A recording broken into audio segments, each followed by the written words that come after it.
Okay, so magandang araw po sa ating lahat, sa mga nanonood at sa mga tagapakinig ng webinar na ito. So, um, maraming salamat po sa paanyaya na ako'y maging tagapagsalita ninyo para sa paksang ating tatalakayin sa araw na ito. Okay, so bago ang lahat, binabati ko po ang lahat ng mga kababaihan ng National Women's Month. Okay? Although yung International Women's Day no ay natapos itong nakaraang linggo dito sa ating bansa sa Pilipinas ay isang buwan natin itong pinagdiriwang. Of course, para mas ma-highlight, mabigyan ng pagkakataon, may pakita ng mga kababaihan ang kanilang talento, ang king kakayahan, at para ipagpatuloy ang pakikibaka no, para sa lalong pagpapahalaga at pagsusulong ng pantay na karapatan para sa mga kababaihan. So, again po sa mga kababaihan, Happy National Women's Month po. So ngayon, ako ay naimbitahan para magsalita sa inyo o sa pagbabahagi ng aking paksa. No, na syempre may kinalaman sa ipinagdiriwang natin ngayong buwan ng mga kababaihan. So isang natatangi at napakagandang pagkakataon no, para ah, alalahanin natin, balikan natin no, ah, yung mahalagang nagawa ng mga kababaihan sa ating kasaysayan at sa ating lipunan. So, kung titingnan kasi natin no, sa kasaysayan, nasanay tayo na puro lalaki yung nababasa natin at naririnig. No? So ngayon, babalikan natin no, in a short glimpse, no, ano ba yung role o gampanin ng mga kababaihan sa pagbubuo ng ating kasaysayan at syempre sa paghubog no, ng kasalukuyang lipunan na ginagalawan natin sa ngayon. Okay? So, hayaan nyo ipakita o presenta ko sa inyo ang magiging paksa natin sa araw na ito. Ayan. So, I hope nakikita na po ng lahat ang aking presentasyon para sa araw na ito. So, ang pamagat ng paksa no, na aking tatalakayin ay her story. No? Nasanay kasi tayo sa history. Well, yun naman talaga ang um, salita na ginagamit natin no, sa English para sa kasaysayan. No? Pero yung history no, ay nabahiran din no, ng his no, o puro mga lalaki no, ang nakikita na narinig natin sa kasaysayan. So dito naman, no, perspective o POV ito ng mga kababaihan. No? Of course, no, sa lente ng kasaysayan. So her story, ang kababaihan sa pag-ubog ng kasaysayan at ng lipunang Pilipino. So, syempre, i-contextualize natin ito sa bansang Pilipinas. Okay? So, again, her story, ang kababaihan sa paghubog ng kasaysayan at ng lipunan. Um, para mas maintindihan o madali nating matalakay ang pagbabahagi ng paksang ito, no, hinati ko ito sa dalawang parte. No?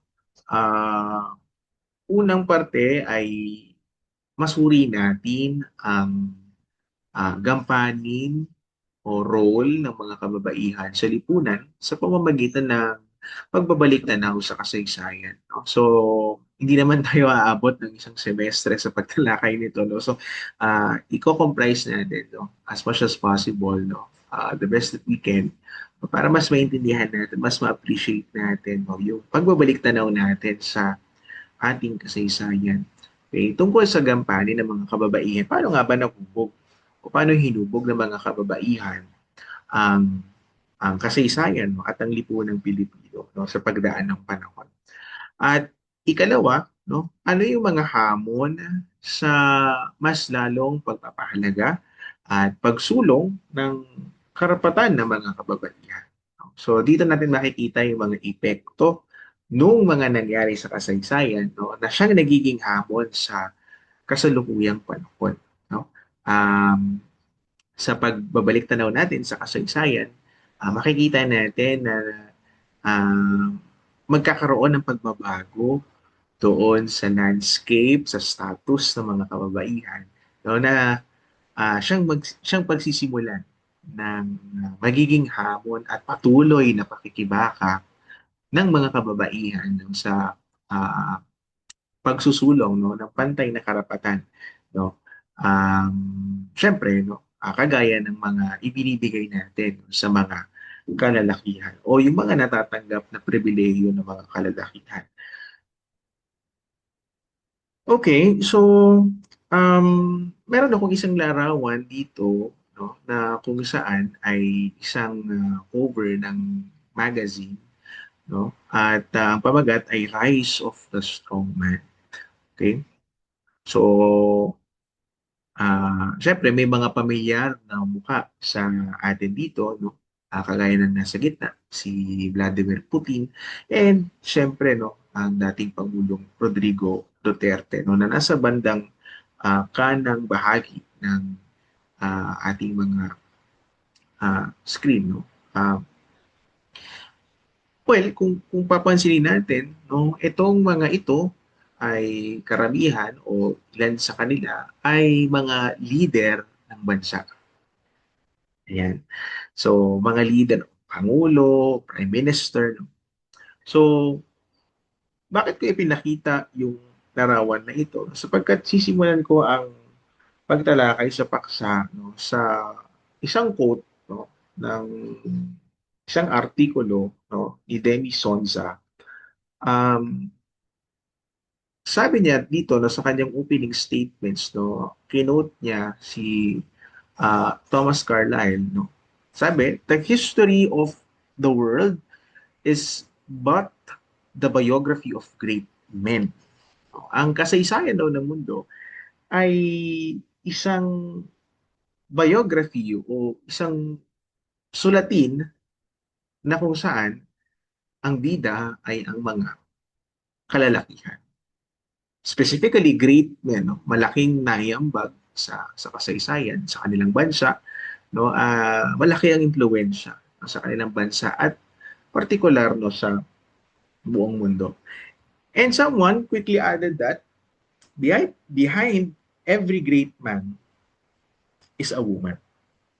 Sa likod daw ng mga dakilang kalalakihan na ito, okay, ay mayroong babae no, na sumusuporta sa kanya.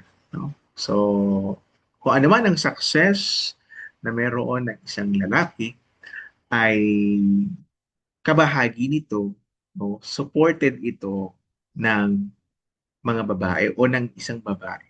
No? So kung titingnan o gagawin natin itong analogy, no, kung tayo nanonood ng theater, syempre ang mga actors ay ang lalaki at ang mga nasa backstage ay ang mga babae. So sa likod lamang sila ng telon, sa likod lamang sila ng kortina, no? Hindi sila na-highlight no? Kasi ang nasa play ay ang mga lalaki. No? So, yun, no? Kaya ko pinakita sa inyo yung picture kanina dahil mas kilala natin o mas nakikita natin na mga lalaki bilang bida sa bawat bansa. Okay? Kasi sila yung mga leader. Tingnan na lang natin ang ating politika, no? Karamihan sa mga nasa posisyon ng gobyerno ay mga lalaki. Ang ating pangulo ay lalaki, no? At kung titingnan natin sa kasaysayan din natin, no, um, dalawa lang ang naging babaeng presidente ng Pilipinas, which is si Gloria Macapagal Arroyo at si Corazon Aquino. No? So, the rest no, ay puro lalaki. Right?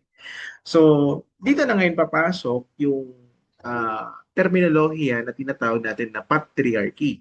Okay? So yung patriarchy or patriarchal society, no, kung saan ang lipunan ay pinamumunuan ng isang lalaki. Okay? Kaya etong statement o opening statement sa papel ni Demi Sonsa, no, ay talaga naman, no, nakikita natin yung evidence, no, kung bakit ang kasaysayan ay halos puro lalaki. No? Dahil yun naman talaga ang namayagpag, no, sa kahit saang bansa, no, or karamihan sa mga bansa. No? Pero may karugtong, no, itong papel or itong statement na ito ni Dennis Sonsa, no, na in the Philippines, however, women have accomplished great things not behind their men, but on equal footing and even in competition with them. No? Sa Pilipinas, hindi nasa likod lang ang babae. Ito ay kapantay ng mga lalaki sa kanilang pamumuhay araw-araw. Okay? So, titingnan natin, no, parang ang contrast, no, ng Pilipinas, no, parang sa lahat, no, um, ng mga bansa, no, kakaiba ang Pilipinas, no. Kaya may ibang mga manunulat ang nagsasabi na ang Pilipinas ay isang matriarkal na lipunan. Kumbaga, ito ay pinamumunuan ng mga babae. Okay? Dahil nga doon sa pahayag na yun, uh, merong equal footing. No? Ibig sabihin, may pantay na pagtingin, may pantay na pagrespeto sa lalaki at babae sa Pilipinas. No? So, ngayon, titingnan natin ano bang konteksto ng binabanggit na ito. No? At paano natin makikita yung sinasabi natin o sinasabi, no, na ang Pilipinas ay isang matriarkal na lipunan. Kung ang mapapansin natin sa pag-aaral natin ng kasaysayan, puro mga lalaki ang bida. No? Karamihan sa mga bayani na natutunan sa paaralan ay halos mga lalaki. No? May mga babae tayong kilala, kagaya nila Pandang Sora, no, na makikita natin dito sa picture or si Melchora Aquino. No? Pero parang siya lang, no, ang nailagay, no, dito sa isang larawan na ito. Ito ay isang painting. No? Nasaan ang ibang mga kababaihan? No? So, yun ay isang palaisipan pa rin, no, kung bakit hindi gaano na pag-aaralan ang role o gampanin o ginampanan ng mga kababaihan sa kasaysayan. So, um, magandang tuklasin, no? At bigyang halaga yung nagawang ambag o kontribusyon ng mga kababaihan sa kasaysayan. At marami tayong mga pag-aaral, no, na pwedeng basahin, no, ng mga mag-aaral, no, para mas maintindihan nila, no, yung ambag ng mga kababaihan sa ating lipunan. Okay? So, paano tayo naging matriarkal, no, na lipunan na binabanggit kanina? Paano tayo naging matriarkal na lipunan kung ganito yung setup, no? Tingnan natin sa ating pang-araw-araw na buhay, no, sa konteksto ng kasalukuyang panahon, no? Siguro naman, no, sa inyong mga pag-aaral o habang kayo ay nag-aaral, no, lumalaki, o tayong lahat, no, lumalaki at patuloy ang ating paglinang ng ating kakayahan, no. Karamihan sa mga guro natin ay babae. Siguro naman walang magko-contest, no. Yes, may lalaking guro, no. Pero karamihan sa populasyon ng mga guro, no, ay babae. No? Lalong-lalo na, no, doon sa crucial stage, no, na K to 3, no, o yung kinder to grade 3, no, halos lahat 'yan, no, ay mga babae ang guro. May mga ilan na lalaki na nagtuturo sa grade 1, grade 2, grade 3, no, pero karamihan, no, ay babae. Okay? So, pangalawa, nung nagsimula tayong magpadala, no, ng mga manggagawa abroad o yung mga tinatawag natin na OFW, no, naging malakas din ang impluwensya ng mga kababaihan, lalong-lalo na ng mga Pilipina, no, sa abroad. Ito yung mga tinatawag natin na ah, naging domestic helpers, no, sa ibang bansa. Okay? So, again, no, isang disenteng trabaho, no, para makatulong sa pamilya, para makatulong din sa bansa, no, sa pagpapadala ng mga remittances. So, ah, tinatawag din sila, no, ng mga bagong bayani ng ating panahon sa ngayon. So, yun, no? Makikita natin na kaya naman ng mga babae na magtrabaho, di ba? Sa pagiging guro, sa pagiging regular o normal na manggagawa sa loob at labas ng bansa. O di naman kaya, no, ay makikita natin ang mga kababaihan no, bilang isang simpleng nanay na nag-aalaga ng kanilang mga anak. Okay? So, ito ay kuha sa isang health center, no, dahil ito ay immunization day, no, ng kanilang mga anak. So, kung titingnan natin, um, meron naman talagang ginagampanan ng mga kababaihan sa ating lipunan. No? Nagtatrabaho sila ng maayos, no? May mga propesyon, o di naman kaya ay mga simpleng ah, nanay, no? Sa ating mga anak, no? O sa mga bata. No? Pero nagkakaroon tayo ng maling pananaw patungkol sa mga gantong klase ng gawain ng mga kababaihan. No? Sapagkat nagkaroon tayo ng pagtingin na ang trabaho ng mga lalaki ay mas mahalaga kaysa sa gawain at trabaho ng mga babae. Okay? Mas pinahalagahan ng lipunan na dapat ang lalaki ang nagtatrabaho ng matino, ng maayos, kumikita ng mas malaki kaysa sa mga babae. Kaya kung kahit anong pilit nating tingnan, no, ito mga larawan na ito ay mga disente at ito ay kanya-kanyang ambag ng mga kababaihan sa paghubog ng ating lipunan. No. May pananaw pa rin sa atin, no, lalong-lalo na, syempre, sa kasalukuyang panahon, na itong mga gawain ng mga babae na ito ay hindi pa sasapat para sa ah, level na meron ang pagtingin natin sa mga kalalakihan. And this is so problematic. Okay? Kasi nawawalan tayo ng pagpapahalaga sa mga kababaihan o hindi natin nakikita na ito na yung ambag ng mga kababaihan sa pagbubog ng ating kasaysayan, sa pagbubog ng ating lipunan. So ngayon, ang question, paano tayo napunta sa ganong pananaw na kung saan mas binibigyan natin ng diin o perspective na ito ang trabaho ng lalaki. Mas okay ito, mas dapat pahalagahan, mas dapat hilingan kaysa sa gawain o sa gampanin ng mga babae. So paano tayo napunta sa ganung setup? Paano tayo nagkaroon ng ganung setup? Okay?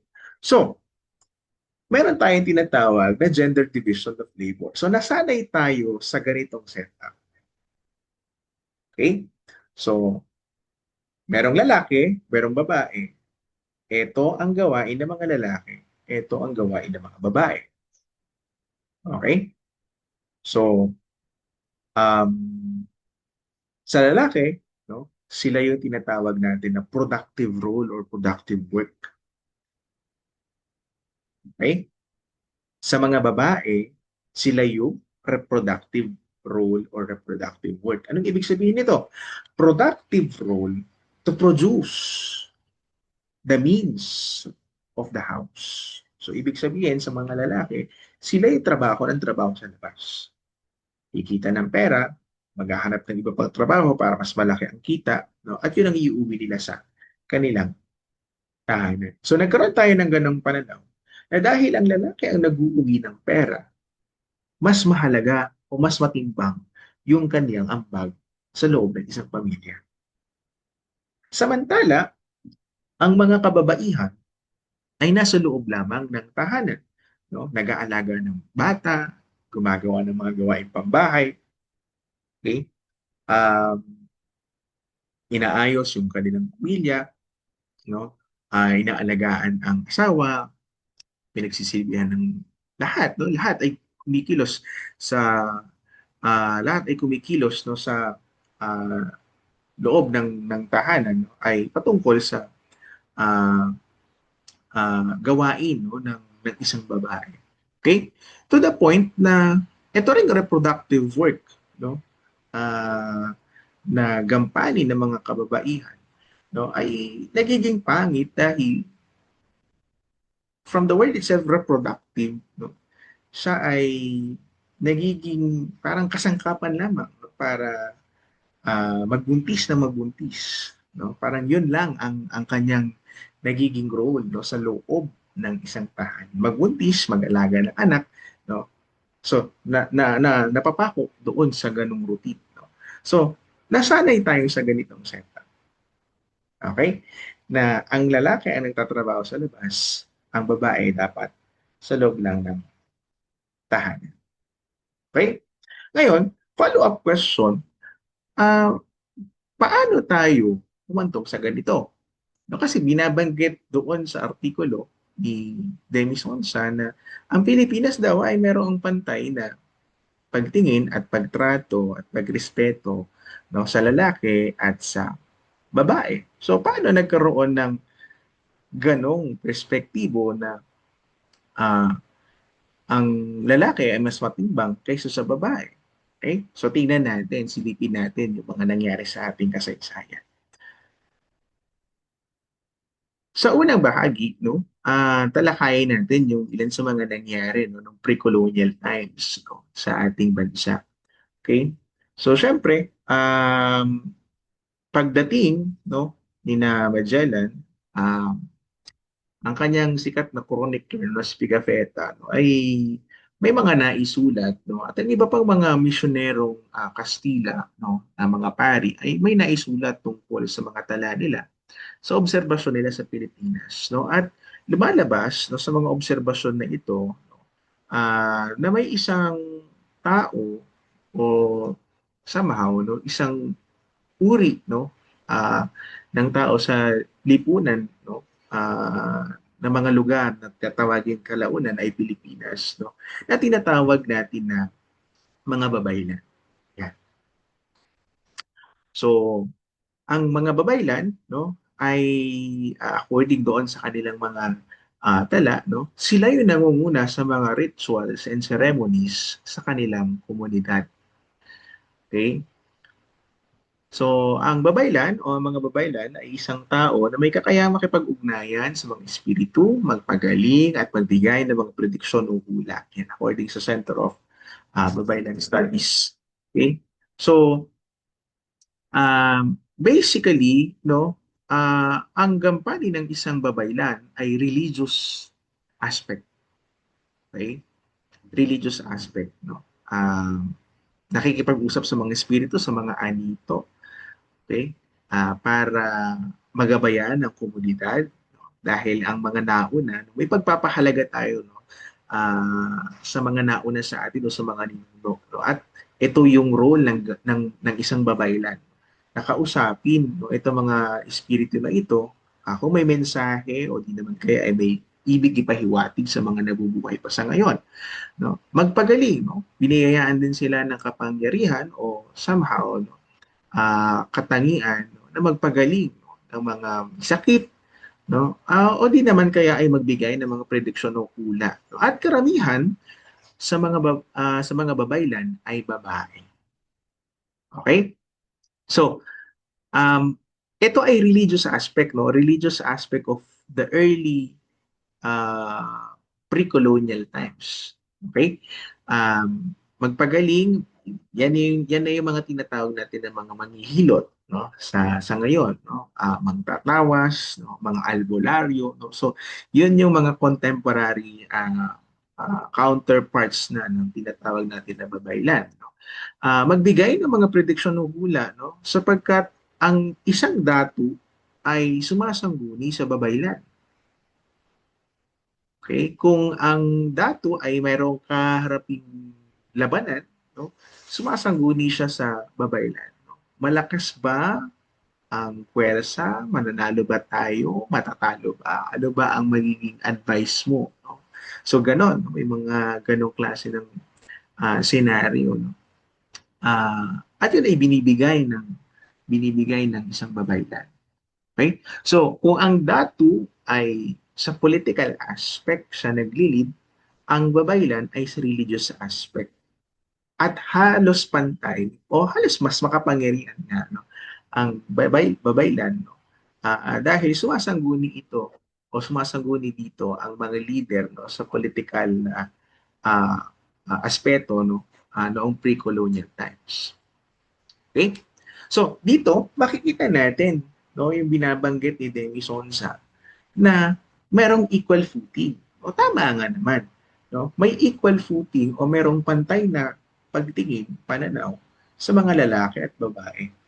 So, hindi lamang behind ang mga babae o hindi lamang nasa likod ang mga babae, kundi kapantay ito ng mga kalalakihan no? Sa pagpapayabong at sa pagpangangalaga ng komunidad. Okay?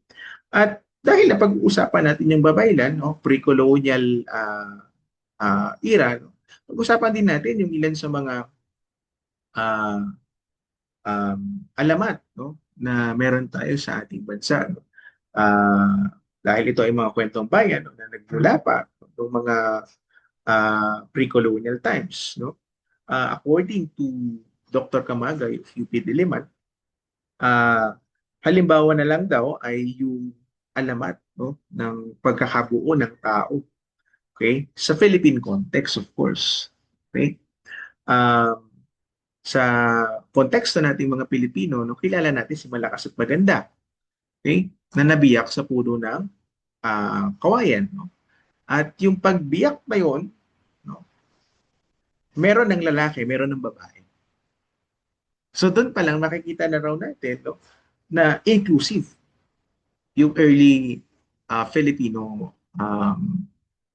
tawag dito, early Philippine times no, or yung pre-colonial period. No? Walang nauna. Walang naunang lalaki, hindi nauna ang babae, hindi nauna ang lalaki. So, pagbiyak ng kawayan, sabay silang lumabas. Sabay nakita no, si Malakas at Maganda. Okay? So, doon pa lang, no, ito mga kwentong bayan, no, mga alamat, ay nagpapahiwatig din no, ng uh, pre-colonial aspect no, of our uh, history. No, na kung saan makikita nga natin yung pagkakapantay-pantay no, ng babae at ng lalaki. Isa pa ano dito sa mga babaylan, no, malaki rin ang ginampanan no, ng grupong ito sa pagkakaroon din ng inclusivity. Dahil nabanggit no, na ang mga babaylan karamihan ay mga babae, no, pero meron din naman mga lalaki na babaylan. Okay? Na kung saan ay nakapagbibigay din no, ng kaparehas na gampanin no, katulad ng mga babaeng babaylan no, sa kanilang komunidad. Okay?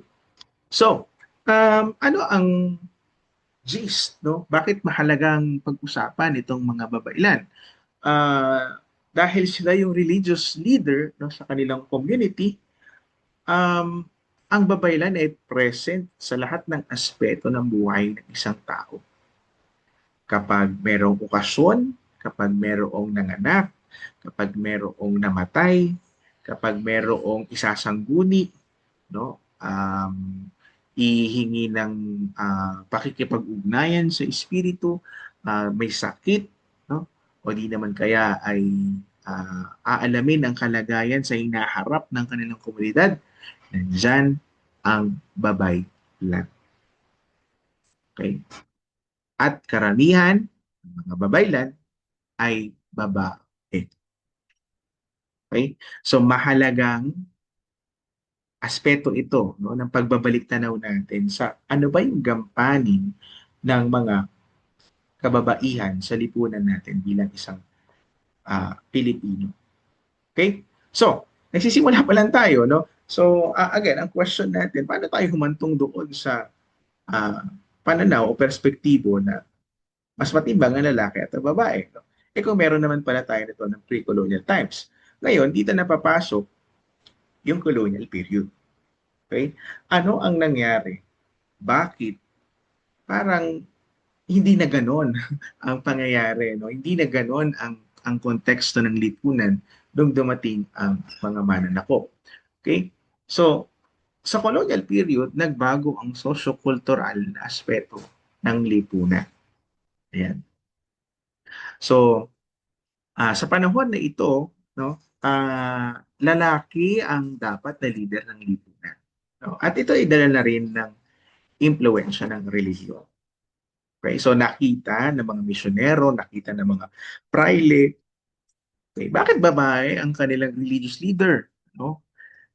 Ito ay taliwas, no, sa pananampalatayang Kristiyano, no, na kung saan lalaki ang nag-lead, no, ng mga seremonya, ng mga ritual na ginagawa, no, sa isang religious ceremony or religious activity. Okay? So, that's why, no, unti-unti, no, napalitan ang status ng mga kababaihan noong panahon ng mga Kastila. Okay? Ah, Naging pangalawa lamang sila, no, sa mga kalalakihan, no. Unti-unti, no, dahil din sa pagtuturo ng mga katuruan, no, ng simbahan, ay nagkaroon ng ganong pagpapalit, no, mabilis na shift ng status ng mga kababaihan, no. Um, kung dati ay pantay ang mga lalaki at babae, no? Kung dati ay walang mali siya, no, sa mga lalaki at babae na topless, no? Wala silang kasuotan sa kanilang itaas na bahagi ng katawan, no? Pagdating ng mga mananakop, no, nag-iba ang lahat. Okay? So, ah dahil na rin, no, sa pagsunod, no, sa katuruan ng simbahan. Okay? So, dito, malawak o dahil sa napakahaba ng panahon ng pananakop ng Espanyol, no, isang malaking factor ito kung bakit ito rin yung mga pagtingin na meron tayo sa kasalukuyan, no. In a while, no, madadaanan natin yan, no, sa pagtalakay ng paksang ito.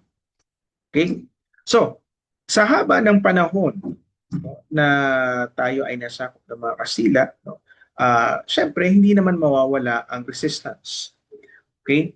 Na kung saan ay uh, bukod sa mga propagandista, sa mga katipuneros, nandyan din ang mga kababaihan para tumulong sa uh, kinakamit o inaasam na uh, paglaya, no, ng Pilipinas. Okay? So, again, yung mga pakikibaka ng kababaihan, no, iilan lamang itong mga naisulot ko dahil napakarami pa. So, ang mga laban ng iba't ibang mga kababaihan tulad ng Gabriela Silang, Gregorio de Jesus, Tandang Sora, Teresa Magbanwa, Escoda, Diones, Orosa, no, at iba pa. No. Ilan dito ay mga katipuneros, yung ilan dito ay may naging ambag sa siyensya, yung iba naman ay mga sa maliit na paraan ay tumulong sa pakikibaka, no, para sa kalayaan ng Pilipinas. Okay? So, yun, no? Hindi lang yan, no? Yung mga natira pa na hindi nagpasakop sa Kristiyanong pananampalataya, no? Yung mga naiwan na communities na kung saan ay pinamumunuan pa rin ng datu o ng mga babaylan, no?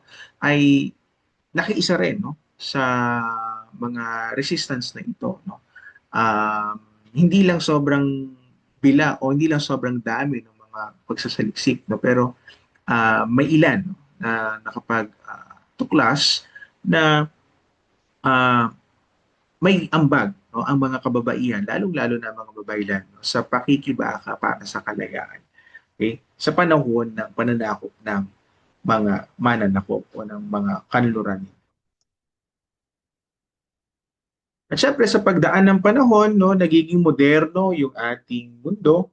Um, panahon ng mga Amerikano, no, noong April 30, 1937, no, dito nilagdaan, no, ni dating Pangulong Manuel Quezon ang karapatan, no, o nagbibigay o isang batas, no, na nagbibigay ng karapatan sa mga kababaihan na bumoto.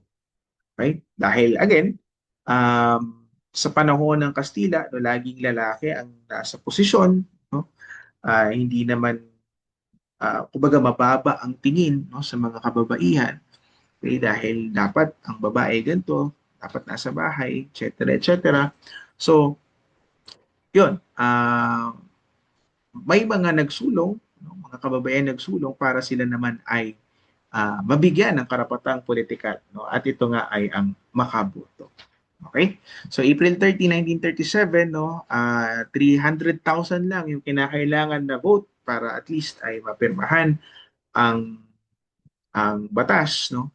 Pero lumagpas pa sa bilang na ito, no? Ang nagnanais na sila ay dapat kasama sa boses, no, sa politika. Okay? So, yan, no? Ang pakikibaka, no, sa panahon ng Amerikano, no, Commonwealth. At syempre, no, marami pang mga maliliit na resistance pa rin, no, sa Amerika. Okay? At nung panahon naman ng mga Hapon, syempre, no, uso ang guerrilla warfare, no? May mga babae rin na nag-lead, no, sa warfare na to. Yung iba ay naging commander, no? Naging leader, no? Kagaya na lamang ni Nieves Fernandez. Yan. So isang Filipina guerrilla leader. Okay? At hanggang sa kasalukuyan, no, patuloy yung pakikibaka ng mga kababaihan sa pagkakaroon ng pantay na karapatan sa mga kagaya ng mga kalalakihan. Kumbaga, eto tayo ng pre-colonial, no? Meron tayong pantay na pagtingin, pananaw, pagrespeto sa uh, mga babae at lalaki. Pagdating ng mga mananakop, na bago ang lahat. No? Doon nagsimula ang lahat. Kaya naman, no, sa pagdaan ng panahon ito, no, pilit na muling dapat mabigyan ng pantay na karapatan o ibinabalik, no, kahit man lang doon sa perspektibo ng pre-colonial na merong pantay na pagtingin, pagrespeto sa lalaki at sa babae. No? Kaya hanggang ngayon patuloy ang baka, no, ng mga kababaihan sa iba't ibang larangan na meron tayo ngayon sa kasalukuyan. Okay? So, patuloy ang paggawa ng pangalan ng mga kababaihang Pilipino, no, lalong-lalo na sa larangan ng sports, no, politika, no, although marami pa rin sa posisyon, no, marami pa rin sa posisyon ang puro mga kalalakihan, no, pero still kahit pa paano ay marami-rami rin naman, no, ang mga naging uh, um, posisyon, no, na kung saan ang nakaupo ay mga babae. Okay? So sa kasalukuyan, no, may mga kababayang gumagawa ng kanilang mga pangalan, kagaya ni Alex Yala, Idilin Diaz, Lea Salonga, yung women's football team natin, no, na nakapasok last time sa World Cup, no, kaso hindi lang talaga sobrang pinalad, no. Pero still, no, it's a big or it's a historic moment, no, for the Philippines, no, and the Philippine football team, no, for women, no, na makapasok sa ganung prestiyosong patimpalak, no. At marami pang iba, no, mga artista, no, mga influencer, no, na gumagawa ng kanilang sariling pangalan, no, upang uh, may pakita, no, yung kakayahan, talento ng mga uh, babae, no, sa ating lipunan, sa ating kasaysayan. Okay? So ngayon, nandun tayo sa tanong kanina, uh, uh, paano tayo humantong sa ganitong klase ng mas matimbang ang lalaki kaysa sa babae? No? Ngayon, tingnan natin yung mga naging epekto nito sa kasalukuyang panahon, no? Alam natin patuloy yung pakikibaka ng mga kababaihan, pero medyo malaki na rin ang naging epekto nung nung pagbabago na ito sa status ng mga o sa pagpapalit ng status ng um, pagtingin at pagrespeto natin sa lalaki at sa babae. No, sa kasalukuyang panahon, no, malaki na rin ang naging epekto. Okay? So tingnan natin, no? Ah, una sa lahat, no, isa sa mga pinakamalaking epekto ay nagsisimula sa loob ng pamilya. Okay? Meron tayong tinatawag na gender and socialization process, no? Na kung saan itong mga ito ay sa maliit pa lang o sa murang edad pa lang ay hindi natin namamalayan, no? Natuturuan natin ng mga tinatawag nating gender norms, no? At pag sila ay lumaki, no, patuloy pa rin ang diskriminasyon sa mga kababaihan. Okay? At ganon hinuhubog ng mga susunod na henerasyon, no? Kung paano sila pinalaki, ganon hinuhubog o ganon nila huhubugin ang susunod pang henerasyon. No? So, ano itong mga gender and socialization process na uh, binabanggit? No? Uh, Una, yung tinatawag natin na manipulation. People handle boys and girls differently. No? Um, Iba yung pag trato natin sa lalaki kaysa sa babae. No, halimbawa nito, no, kapag nadapa ang isang batang lalaki, hinahayaan nating tumayo sa sariling paa. No? Pero kapag ka babae, ah, masyado nating binibaby, masyado nating kumbaga sobrang care, no, natin kapag ka nadapa yung isang batang babae. No? At aaluin pa no, kapag ka, ah, umiyak yung bata. No? So, kapag lumaki itong mga to, no, nag-iiba rin yung kanilang pananaw sa kanilang sarili, yung pagtingin nila sa kanilang sarili. Na kapag babae, dapat mahina. No? Kapag lalaki, dapat malakas. Okay? So, from that, no, nawawalan ng confidence yung babae, no, na tumayo sa sarili niyang paa at manindigan sa kung ano yung kaya niya. No? Dahil ganun siya pinalaki. Ganun yung pagtrato sa kanya bilang isang batang babae. Okay? Pangalawa ay yung tinatawag na canalization. No? People direct children's attention to gender-appropriate objects. No? Kapag blue, dapat sa lalaki. Kapag pink, dapat sa babae. No? So, ang mga laruan no, na panglalaki ko no, at pangbabae, no, dapat hindi naman. Okay? So, nagkakaroon kagad ng division. Okay? So, nagkakaroon ng discrimination kagad. Okay? Um, Pangatlo ay yung tinatawag natin na verbal appellation. Telling children what they are. Lalaki ka, dapat ganito. Babae ka, dapat ganito ka. Dapat ganito ginagawa mo. Dapat ganito ginagawa mo bilang lalaki, bilang babae. So, nakikintal ito sa isipan ng mga bata. At habang sila ay lumalaki, ganito rin ang nakikita nila sa kanilang sarili. Kaya, no, lalo na sa mga kababaihan, again, nawawalan sila ng confidence no, dahil nakapako sila o nakakahon sila sa kung ano yung dapat nilang gawin bilang isang babae no, sa lipunan ito. Okay? At panghuli ay yung tinatawag natin na activity exposure. No? Exposure to gender, no? Gender no? Gender appropriate tasks. No?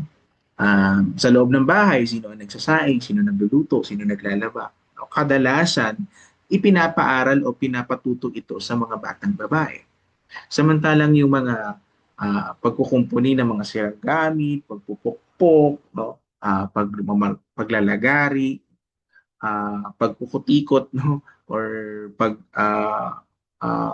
tawag dito, kalikot no, ng iba't ibang mga makina, no? Ito ay itinuturo no, sa mga lalaking bata. Okay? Na kung saan paglaki ng mga batang ito rin yung kanilang alam na gawin.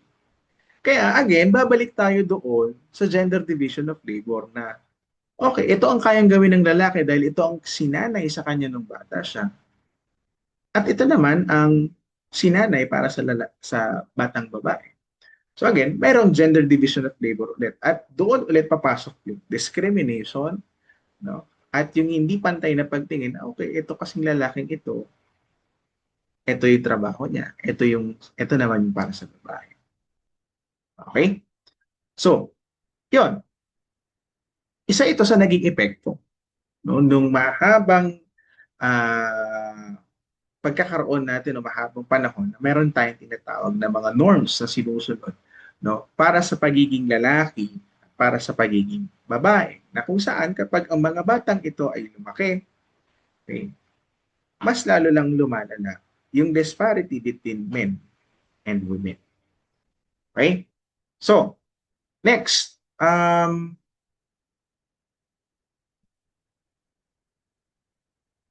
pa ang naging epekto? Abuses. Dahil nga may ganito tayong pananaw, no? Talamak yung ganitong pananaw ng gender norms, no? Um, hindi may iwasan yung abuse, no, sa mga kababaihan, no? Pananakit, physically, emotionally, no, financially, yan. So, um, at kahit ano-ano pang mga paraan, no, ng pananakit, no? Dahil nga ipinapakita, no, o somehow nagkakaroon ng pananaw na dapat ang lalaki ang masusunod at ang babae ay hindi. Dapat malakas ang lalaki at ang babae ay mahina. No? Dapat ang babae ay sumunod, no? Samantalang ang lalaki ang magli-lead. Okay? Kaya ang babae ay hindi makalaban. So, may ganong epekto, no? Dahil doon sa mahabang panahon na ganon yung ating pananaw at norms, no, sa lipunan. Okay? Aside from abuse, of course, ay harassment, no? Sexual harassment, no? Whether sa work, no, sa school, okay? Or kahit yung mga simpleng jokes or imagination, no, ay pwedeng pagmulan na tinatawag natin na harassment. Okay? Kaya nga, no, ang ganitong klase ng pananaw na meron tayo ay nagbunga ng mga pag-iisip gaya nito. Yan. Na dapat ang mga babae, para hindi ma-sexual harass, ay dapat manamit ng maayos. Again, no? Hindi ko na uungkatin, no, yung issue na to, pero alam kong na babasa niyo sa internet, no? It will boil down again, no, doon sa mga natalakay natin, no, a while ago, no? It's because of the religious aspect, religious norms na nabibigay, um, and of course, no, yung matagal ng pananaw, no, na dapat ganito ang lalaki, ganito ang babae. Okay? So, kaya ang pakikibaka ng mga kababaihan ay hindi natatapos sa isang buwan lang na pagdiriwang ng National Women's Month. Ito ay nagpapatuloy. No? Hindi lang siya dapat mag-end, no, sa katapusan ng Marso. No? After March, balik na ulit sa lahat. No? Sasaktan na ulit yung babae, hindi na ulit gagalangin ng babae. Hindi ganon. No? Ito ay patuloy na dapat ipinaglalaban at pinapahalagahan, no, yung karapatan ng mga kababaihan. So, ano ang dapat gawin? No? O ano yung mga hakbang, no, para tuluyan nating o maiwaksi yung gantong klase ng pananaw na meron tayo sa ating lipunan. Okay? So, unang mungkahi, no, kailangan nating itama yung paraan ng pagpapalaki sa mga bata na may pantay na pagtingin at pananaw sa mga kasarian. No, kasi again, no, nagsisimula ang lahat ng pananaw sa loob ng pamilya. Kung ano yung pananaw na meron tayo, ay maaaring maipasa natin sa ating mga anak. No, at kung hindi natin susuriin kung ano yung pananaw na meron tayo, hindi rin natin masusuri, hindi rin natin masisigurado kung yung pananaw ba na ito ay tama o akma, no, sa sitwasyon na meron tayo sa kasalukuyan. Okay? At Ikalawa, no, itong ikalawa ay galing kay uh, Dr. Kamagay ulit ng UP Diliman, no? Revamp sa curriculum, no, sa basic education, lalong-lalo na sa basic education. No? Bakit? Kasi nawalan daw tayo o nawalan tayo ng tinatawag natin historical sense. Kasi pagdating natin ng high school, wala ng Philippine history. Natapos lang ang Philippine history sa elementarya. At ang susunod na Philippine history na pag-aaral ng Philippine history ay sa college. So merong isang malaking gap, no, doon sa junior high at sa senior high school, no, na kung saan hindi nila tinatalakay ng mas malalim kung ano yung meron sa kasaysayan. At ang kasaysayan naman ay patuloy na nadadagdagan. Ang pag-aaral sa kasaysayan ay patuloy naman na nadadagdagan dahil sa mga panibagong ebidensya, no, na pwedeng makatulong sa pagpapayabong ng mga sources, no, sa ating kasaysayan. May mga nade-debunk tayong mga claims, no, dahil sa mga bagong evidences, o di naman kaya ay may dagdag na mga claims, o dahil sa mga evidences. Okay? Kaya isang magandang tingnan, no, yung pagre-revamp sa curriculum ng basic ed. At ito nga yung mangyayari na, no, sa susunod na academic year or school year, no, sa basic education, lalong-lalo na sa senior high, no, ang muling pagbabalik ng pag-aaral ng kasaysayan, no, sa senior high. At panghuli, no, bigyan natin ng mas maraming oportunidad ang mga kababaihan sa posisyon sa gobyerno o sa pamahalaan. Alam natin, no, kahit sino naman na ay pwedeng tumakbo, no, sa mga posisyon ng pamahalaan. No, pero mas hikayatin natin, no, ang mga kababaihan, no, na tumakbo, no, at mamuno, mag-lead, no, sa ating mga komunidad at sa ating bayan. So, in short, no, ano ang sense ng lahat ng mga talakayang ito? No? Isa lang naman, no? Malaki ang gampanin ng kababaihan sa paghubog ng lipunang Pilipino. Okay? Hindi sila basta palamuti lang, hindi sila basta supporter lang o anino, no, shadow lang, no, sa kasaysayan. Sila ay merong isang malaking uh, ginampanan sa pagtulong, sa paglaya, sa pagbuo ng pangalan, sa pagbibigay karangalan sa ating bansa, no? At sa lipunan, no, na ating ginagalawan. No? Ang kinakailangan natin ay mabago yung ating pananaw na itong mga maliliit at malalaking ginagawa ng mga kababaihan, no, para sa ating lipunan ay napakahalaga na, no? Kagaya ng pagpapahalaga natin, no, sa ambag ng mga kalalakihan.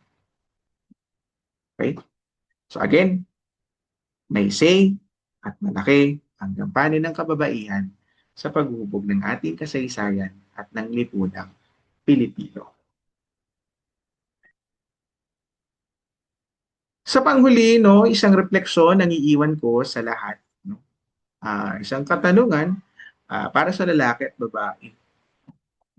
Sa paanong paraan ka nakapag-aambag sa pagpapahalaga sa role o gampanin ng kababaihan sa ating lipunan?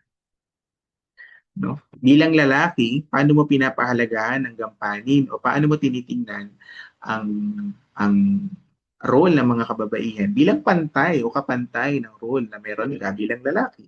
At para sa mga kababaihan, no, paano mo ito sinusulong? 'Di ba? So, isinisulong mo nga ba o kasama ka rin doon sa mga ah, sumasabay sa jokes, no? Ah, at kung ano-ano pang mga pangyuyurak, no, sa karapatan ng kapwa kababaihan. So paano 'yon? Paano kayo nakakapag-ambag sa pagpapahalaga, no? Sa pagva-value, no, para sa role o sa malaking gampanin, no, ng mga kababaihan sa ating lipunan. Okay? So, itong mga ito ay isang maliit lamang na portion ng ng valuing o pagpapahalaga natin sa role ng kababaihan sa ating lipunan. No? May mas malawak pa. No? At ito yung dapat ninyong maranasan. kailangan niyong matagpuan sa pamamagitan ng inyong karanasan.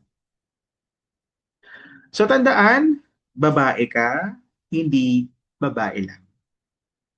Okay? At bago ako magtapos, ay iiwanan ko kayo ng isang kataga.